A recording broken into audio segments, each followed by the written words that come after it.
Chapter 32. Rip walked past the still sleeping stewardesses and into the front cabin where Ashley and the pilots were. "How much longer until we reach the airport outside of Denver?" he asked, looking at all the different instruments. "We still have several hours to go," the pilot on the right answered hesitantly, pointing to the map. Ashley glanced behind him to the gagged Amir and raised her brow in a silent question.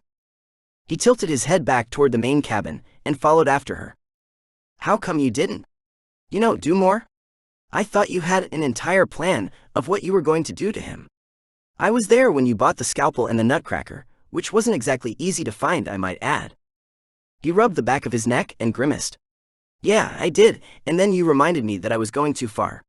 He led her to a chair and took the one across from her, placing his elbows on his knees. "Listen, Ashley, this trip has turned into a sort of Pandora's box for me.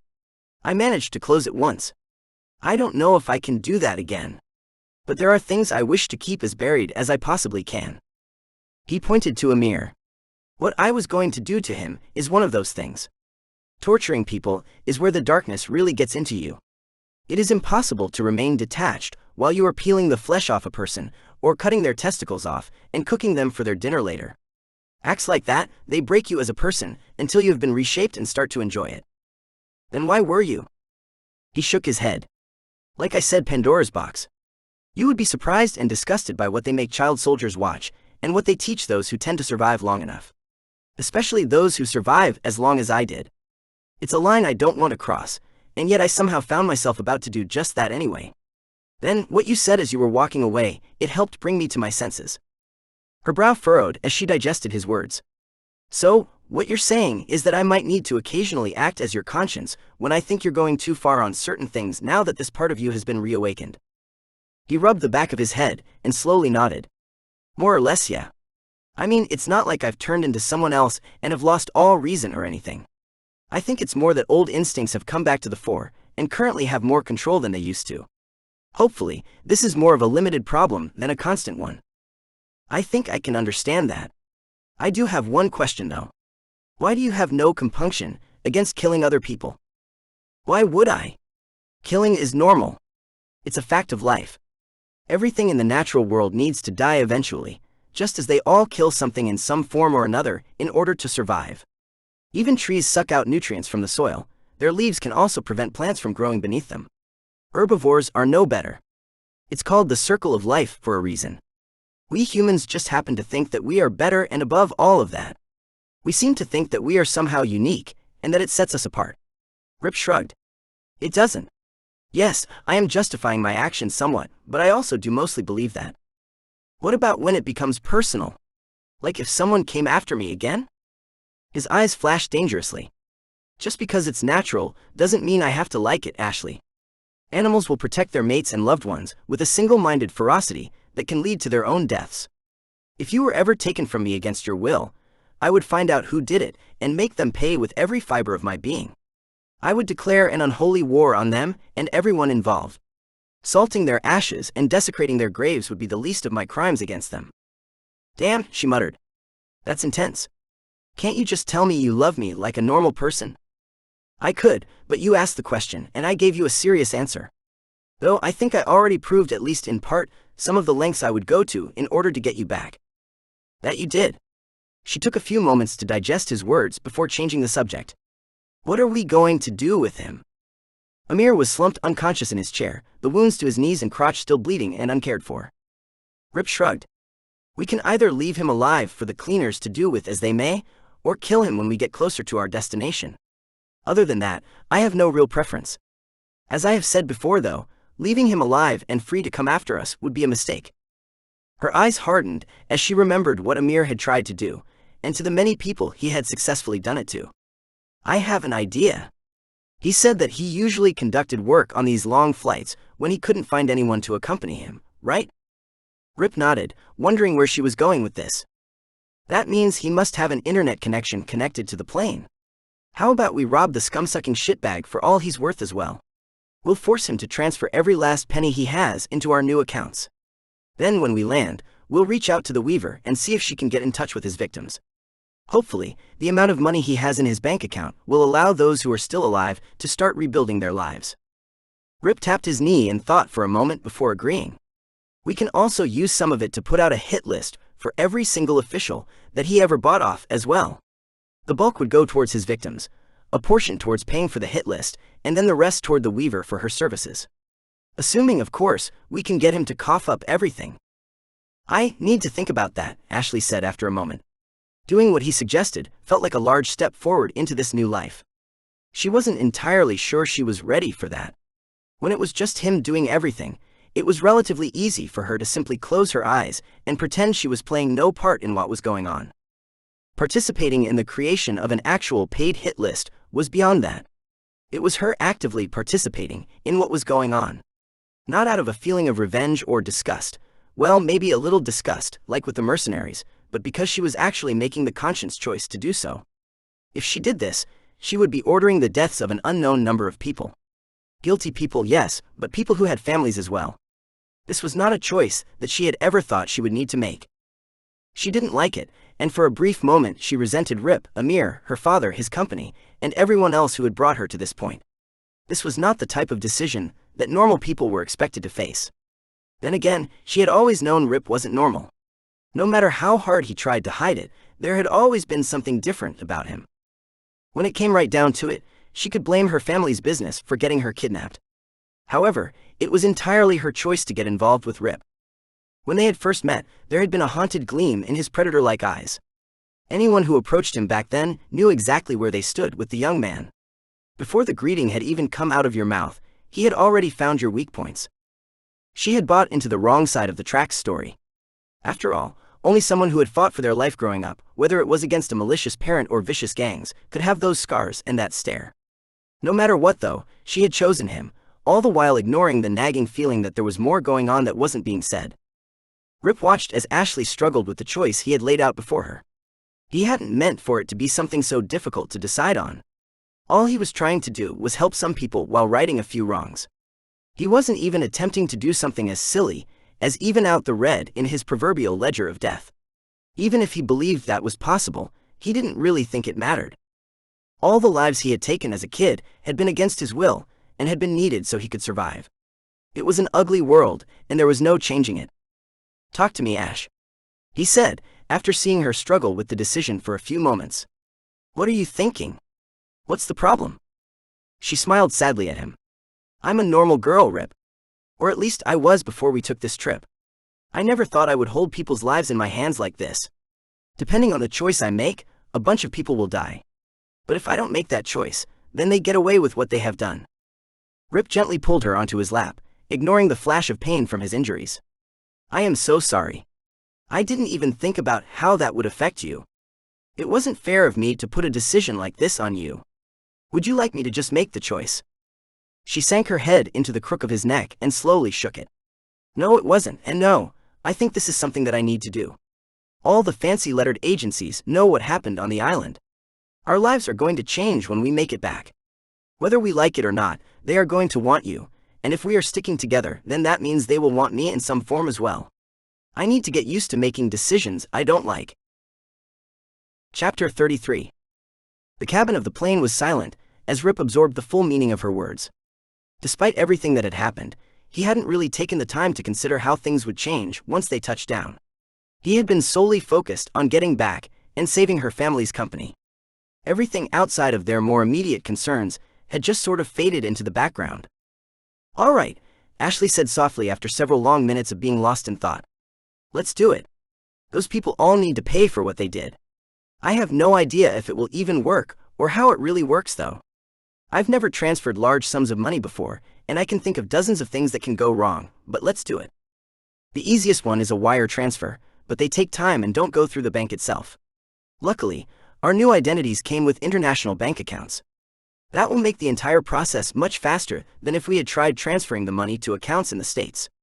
The EU uses a different process that is much faster than America's." Rip gently slid her from his lap and retrieved his laptop while she dug around for Amir's. A minute later, he was connected to the plane's Wi-Fi and had the website of a well-known international bank pulled up. He spent a few seconds changing the passwords on both accounts and making sure there were no other authorized individuals on them. Once that was done and Ashley was ready, he woke Amir and pointed to the man's waiting laptop. "Log into it now." Somewhat groggily from blood loss and pain, he did it without so much as a muffled word of complaint. The tea towel was still firmly shoved into his mouth, and at some point Ashley had dropped a couple on his crotch as well. Ashley spun the laptop around as soon as he had logged in, and pulled up the man's browser. There were links to 5 different banks immediately visible. Clicking on the first one, she navigated to the login page and tapped on the username entry. Before she could say anything, the field had auto-filled with the required information. Pressing enter, she moved to the next page and tapped on the password box. Again, the same thing happened. She could feel the corner of her eye twitching. Amir was a man who craved control and owned at least one very successful company. Yet, he willingly gave out the information to his bank account to the same people who controlled his browser information. The same company that made money by selling people's personal information. Was he secretly an idiot this entire time? A few moments later, she was logged into the bank account. Normally, to transfer large amounts of money to another account, you would have to call the bank and go through a verification process. However, now that she had access to the account, they decided to do something different. First, she sent $9,000 to her account, and a further $9,000 to Rip's account. After that, Ashley worked with Rip to record all the account information and then changed it. A few minutes later, there were entirely new passwords, prompts for when you forgot them, and more. Even some of Amir's personal information had been removed from the account. It was impossible to truly remove him from the account over the internet in this manner. However, at first glance, it would seem like someone else owned the account now. The problem lay with if someone dug deeper. Amir's personal information would always be there at the account's creation, and there was nothing they could do about that. Regardless, they had effectively stolen all access to the account from him. He would have to physically go into the bank to regain control of the account now. Which was obviously never going to happen. No, they were more worried about one of the government agencies freezing the account, or a relative taking back control before they could empty it. After Rip had copied down all the information on his laptop, she moved on to the second bank in his links, quickly pulling it up. The username for this one was also saved, but the password was not. Opening up a notepad document, she made it as small as possible, and then put it over the password section. It would never have fooled anyone normally, but in Amir's current pain-filled groggy state it just might. Sure enough, a few moments later, they had the password to his second bank account. She opened the remaining 3 links and repeated the same trick. Then handed him a plastic bottle of vodka to help with the pain. Beside her, Rip was already working his way through the bank accounts, changing as much information as possible. All of the new information was being stored in an encrypted document on his computer. It contained the passwords, the links, the account numbers, everything. Thankfully, breaking through the document's encryption was a serious pain. It was something Nathan had introduced him to, as a way to keep his information private. Just as with anything, it wasn't foolproof, but cracking the encryption would take a fair bit of time. There were no clues to what was contained inside the hexadecimal information, which was the starting point for most people who tried cracking passwords. "Do you think there are any more accounts?"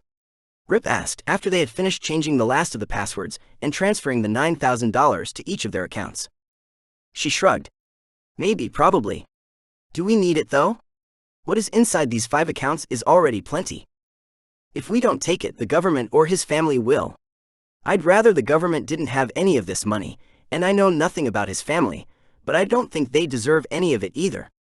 Even without this money, they will still have the company they can sell, if nothing else." Ashley tapped her finger on the edge of the laptop for a few seconds before slowly nodding. "All right, let's see what we can find." The next 20 minutes found them going through every single bookmark on the man's browser. They learned many things about him in that time, many disturbing things. The bulk of the bookmarks had all been renamed to something innocuous and innocent sounding. They were anything but. A lot of them were dark, with a great many of them only being links to the deep web, which when clicked on, brought up a different browser. Those sites were the worst ones, and left them feeling dirty inside and out. Any remote inkling that either of them might have had that Amir didn't deserve to be castrated had gone up in smoke. Finally, they found one more banking site. This one had no information saved on it.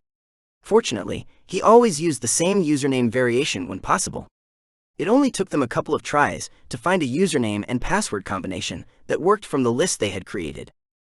Just as with the others, it sent a confirmation message to the man's phone, which was already unlocked and in front of them. Ashley had even taken the time to change Amir's PIN and put her fingerprint into the system as well. For all intents and purposes, the phone was now hers. Even with that, they still changed the number on the account to Rip's phone when they changed all the rest of the information. This account didn't hold the most out of the 6 they had found, but it ranked a solid 3rd place. After transferring the usual amount of money, Ashley had one last idea. She went through each of the accounts and reported the cards linked to them as stolen. Now, no one else would be able to access the money. Granted, it did put them on somewhat of a deadline, but that was life. As soon as Amir's family realized what had happened and that they couldn't get in touch with him, they would go to the bank and complain in person. It might not have been the smartest move, but it would limit access to the money while they worked. Behind them, the stewardesses finally began to stir with twin moans as they grabbed their heads. Whatever sedative they had been given had left them with some monster headaches.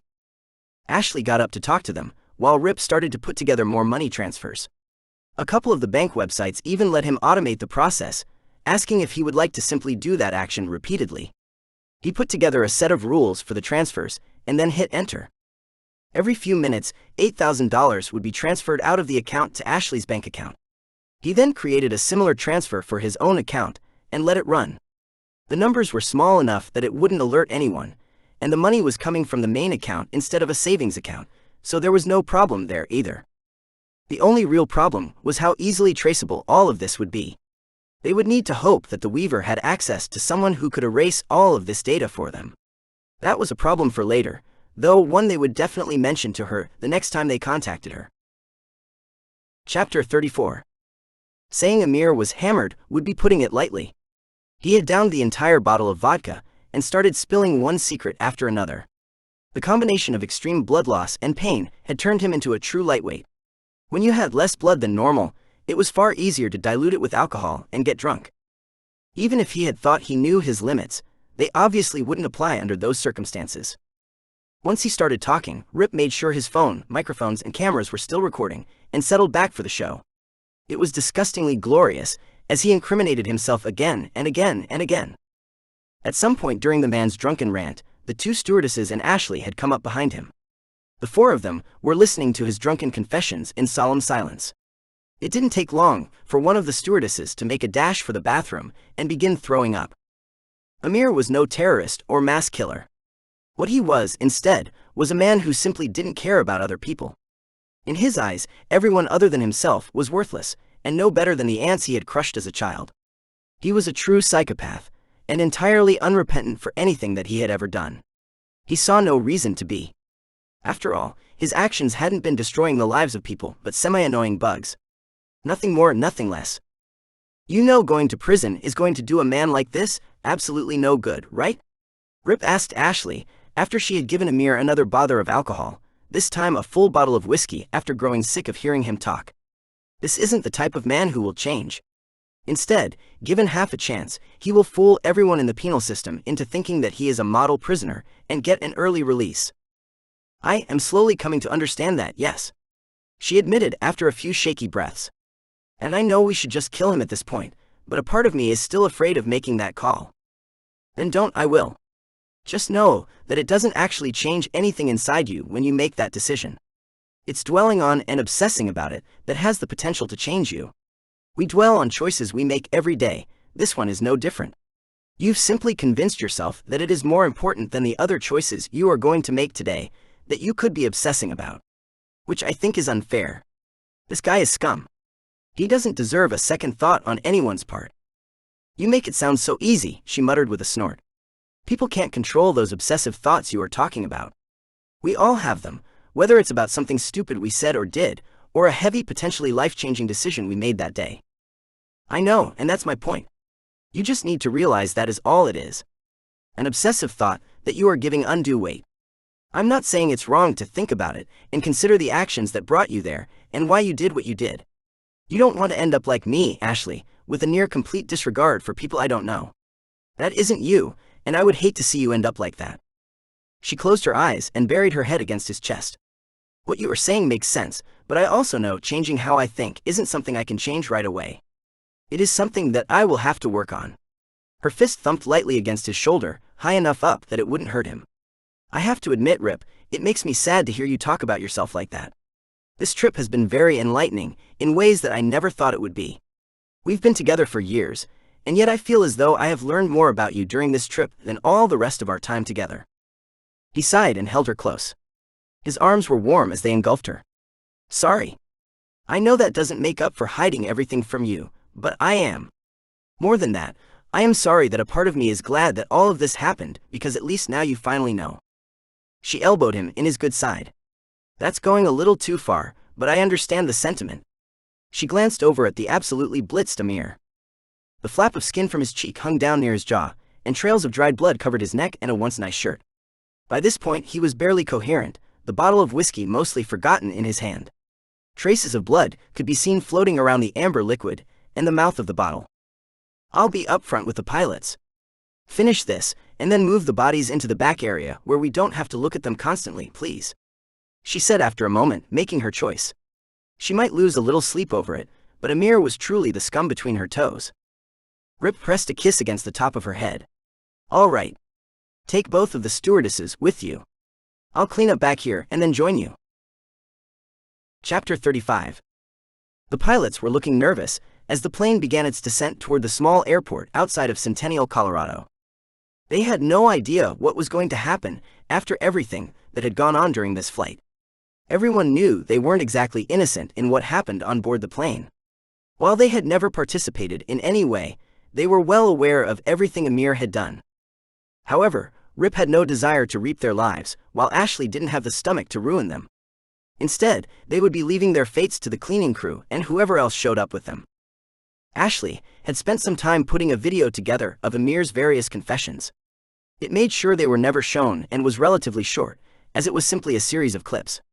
She wasn't a professional video editor, and figured that the shorter it was, the less chance there was of screwing up and accidentally including something that had Rip or her in it. It was part of the package that they would be sending to the Weaver later. It was also part of their own insurance in case this event ever came to light. The jet touched down, and after a few minutes they were being taken to a hangar. Inside, the cleaning crew was already inside and waiting for them. Ashley and Rip had already made sure to go through Amir's bags, checking for a second laptop or phone. There hadn't been either, but they had found some loose cash, along with the original money they had given him, both of which were immediately pocketed. Packing everything useful back into their bags, they waited for the stewardesses to open the door and lower the ramp. The cleaner in charge of the operation approached, already suited up in a white hazmat outfit, complete with a rebreather. What needs to be done? The orders for this particular job said to ask you when the plane arrived. A little unusual, but nothing that hasn't been done before. Rip nodded, mentally thanking the Weaver for being so efficient. There are 3 bodies on the plane.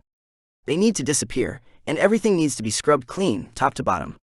Check for any form of hidden cameras or microphones that might be installed in there as well. If there are, I want copies of everything they recorded from this flight and all the others. Then wipe it completely. He looked behind him. The 2 stewardesses are innocent, and would have been victims had we not been here. Don't touch them, but the pilots were complicit in what was going on. Do with them as you will. Also, they loaded something onto the plane earlier. No idea what it is, but I guess it's yours now. Understood. We'll get it done, and erase your arrival after you leave as well. Appreciated. They nodded at each other and went their separate ways. Rip with Ashley went toward the hangar doors where Kara was waiting, and the cleaner toward the rest of their group. It feels good to be back in the States finally, Ashley muttered, sinking into the rear seat next to him. We still have a way to go though, before we reach home. It was true, Virginia was more than a few states away from Colorado. Do we dare try and fly, or should we get a car and drive the entire way? Rip asked as the driver carefully took them away from the airport, bypassing all usual check-in procedures at the same time.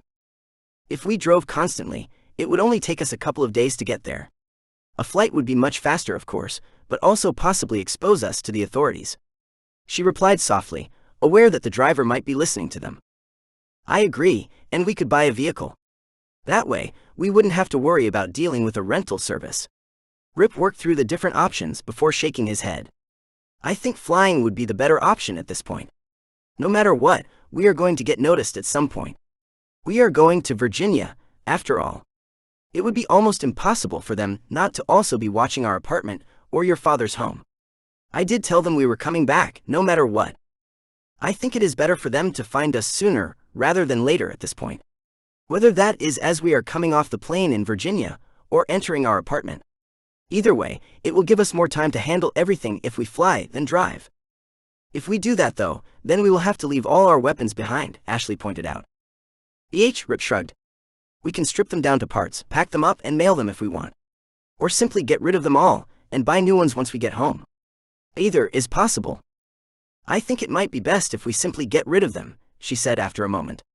They've all been used at this point. It would be better to destroy each of them before things get out of hand. That works for me, he agreed. The rest of the drive to the hotel passed in quiet conversation. As soon as they were checked into their room, he promptly set about taking apart the guns. While he was doing that, Ashley pulled out her laptop and booked them a flight to Virginia the following day. Rip would spread the parts of the different guns across a few dozen different trash cans. The only items they would be keeping were the armored shirts they were both wearing. Unfortunately, those would both need to temporarily go inside the luggage they would be checking in. Rip took each individual component of the various guns and filed at them for a few seconds. The action would ruin any chance of identifying whether a specific bullet had been fired from one of them. It also had the added benefit of ruining the tolerances on the parts. Even if someone managed to collect all the various parts and put them back together again, the guns would never fire properly again. The last thing he did was wipe each item down with alcohol wipes, removing all traces of their fingerprints. In the morning, on the way to the airport, they would begin the long process of spreading the pieces around to as many trash cans as possible. The last thing he did before falling into an exhausted slumber was send off an encrypted message to Nathan. He didn't expect a return message for a day or two, but he still needed to keep him up to date on everything that had happened. If everything went sideways at some point, then only Nathan would be able to save them.